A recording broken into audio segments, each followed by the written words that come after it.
Assalamualaikum dan salam sejahtera. Hari ini saya akan membentangkan subtopik 1.2 iaitu kemahiran pengurusan. Kemahiran pengurusan ni dia merupakan kebolehan dan kemampuan seseorang untuk bertindak dan membuat keputusan dengan cekap dan berkesan. Ada 5 kepentingan kemahiran dalam pengurusan. Yang pertama, membuat keputusan dengan cekap dan berkesan, iaitu menggunakan faktor pengeluaran dengan sebaik mungkin bagi membantu pencapaian matlamat perniagaan dan diterima pihak lain. Contohnya, pekerja yang mahir dalam bidang komputer ditugaskan untuk mengendalikan komputer. Yang kedua, menjalin hubungan yang baik dengan pihak lain, iaitu hubungan dengan pekerja, pihak atasan dan pihak luaran. Contohnya, pengurus kewangan boleh berunding dengan berkesan dengan pengurus pemasaran. Yang ketiga, melihat organisasi secara menyeluruh, iaitu boleh melihat kaitan hubungan bahagian atau unit dalam sesebuah organisasi. Contohnya, kepentingan unit kewangan dalam membantu mencapai objektif pemasaran. Yang keempat, menggunakan masa dengan cekap. Masa waktu pekerjaan boleh digunakan dengan menimakan kos dan memaksimalkan pengeluaran. Contohnya, menepati jadual dan perancangan. Fakta yang terakhir, mengenal pasti dan mengambil peluang. Cepat mengambil tindakan daripada perubahan persekitaran luaran. Contohnya, pantas menjual peralatan berkaitan dengan COVID-19 semasa waktu pandemik tersebut. Seterusnya, ada 3 peringkat pengurusan. Yang pertama, peringkat bawahan, peringkat pertengahan dan peringkat atasan. Peringkat bawahan, peringkat ni terlibat secara langsung dalam proses untuk melaksanakan kerja dan menerima arahan pihak atasan. Contohnya, penyelia pengeluaran, ketua unit dan penolong penyelia.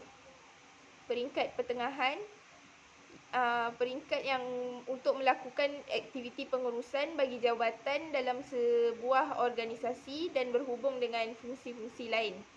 Contohnya, pengurus pengeluaran, penolong pengurus dan eksekutif. Yang peringkat ketiga ialah peringkat atasan.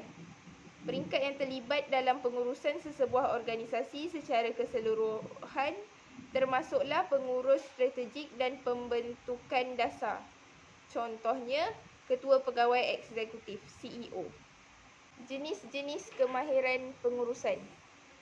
Ada 5 jenis kemahiran pengurusan. Yang pertama, kemahiran konseptual, iaitu berkemahiran melihat keperluan organisasi secara keseluruhan yang meliputi interaksi daripada pelbagai jabatan, kesan daripada persekitaran luar. Contohnya, ketua eksekutif memahami fungsi pengurus bahagian.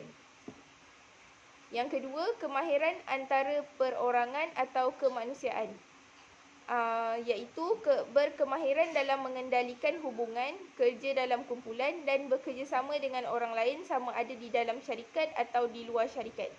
Contohnya, pengurus keuangan boleh menyelesaikan masalah dengan pengurus. Yang ketiga, kemahiran teknikal.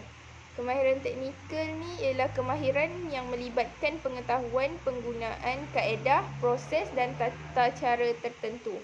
Contohnya, penyelia pengeluaran boleh memberi tunjuk ajar kepada pekerja baru dalam mengendalikan mesin.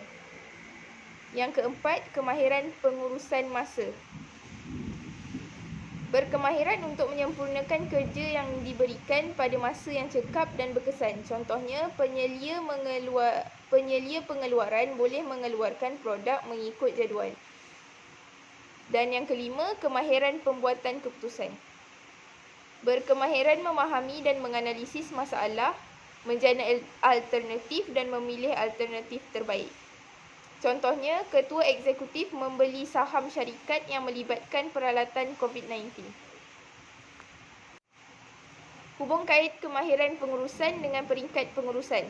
Ada 3 fakta. Yang pertama, peringkat atasan. Kemahiran konseptual sangat penting untuk membuat perancangan strategik. Contohnya, ketua eksekutif perlu membuat perancangan strategik organisasi. Fakta yang kedua, peringkat pertengahan. Kemahiran konseptual sangat penting.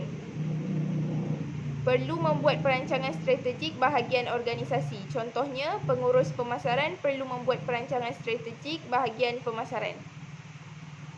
Fakta yang terakhir, peringkat bawahan. Kemahiran teknikal sangat penting, terlibat secara langsung dengan operasi.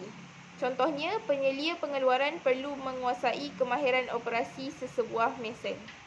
Sekian, terima kasih.